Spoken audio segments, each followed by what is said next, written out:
I know you want one, Mija. It's okay, maybe we can come back later. It was a chilly Saturday morning when Harper knelt beside the display window, her tired eyes tracing the bright pink boxes lined up like dreams she couldn't afford. Her daughter Mia stood quietly beside her, wearing a faded blue dress and clutching the torn edge of her mother's sleeve. Inside the glass, everything looked perfect. Shining dolls, sparkling gowns, and smiling faces. Outside, Harper's reflection told a different story. One of exhaustion, silent sacrifice, and endless love wrapped in worry. Before we go further, if you believe compassion can still change the world, take a moment to like, share, and subscribe to Narrative Tales, where every story reminds us of the power of kindness. Harper had never imagined life would look like this. Once, she worked at a cheerful cafe downtown, serving customers with a smile and saving every tip for her daughter's small joys. Crayons, ice cream, little ribbons for her hair. But when the cafe shut down, everything fell apart. Rent was late, meals grew smaller, and yet she kept going, folding laundry for neighbors, cleaning homes, and skipping dinner so Mia wouldn't sleep hungry.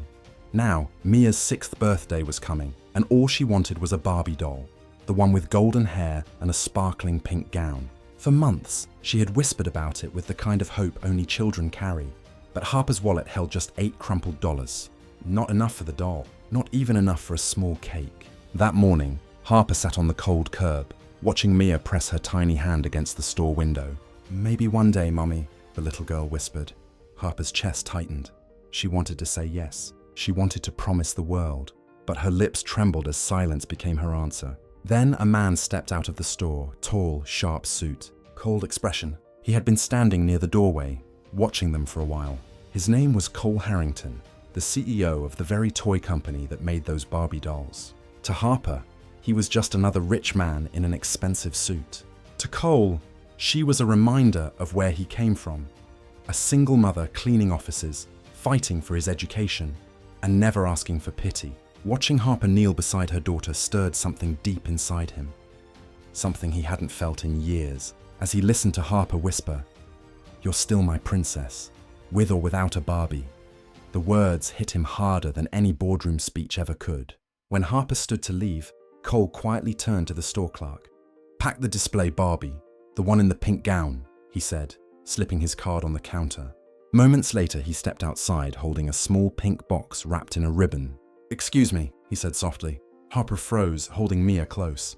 "I couldn't help but overhear," he continued, his tone gentle. "Maybe this could make her birthday a little brighter." Harper's eyes widened. "Oh no, sir, please. I can't accept this." Cole smiled faintly. "You're not accepting it from me. You're accepting it from one parent to another. From someone who knows what it's like to want more for your child than life allows you to give."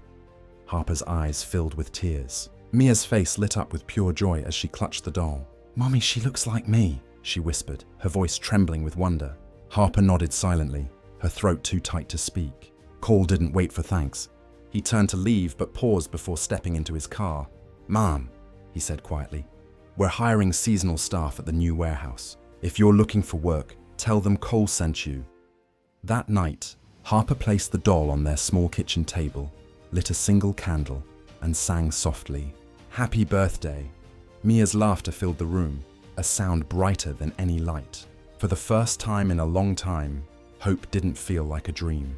Days later, Harper visited the warehouse nervous and unsure, but when she mentioned Cole's name, the manager smiled warmly. "You're the woman he told us about," he said. "We've been waiting for you." She got the job that day. Months passed, and Harper's life slowly began to bloom again. She worked hard, earned respect, and built a home filled with peace and laughter. One evening, holding her first steady paycheck, she took Mia back to that same store window. "Remember this place?" she asked with a smile. Mia looked up at her mother and said softly, "No, Mommy, it's where you changed everything." Sometimes it's not miracles that change lives. It's compassion, a single act of kindness that turns despair into hope.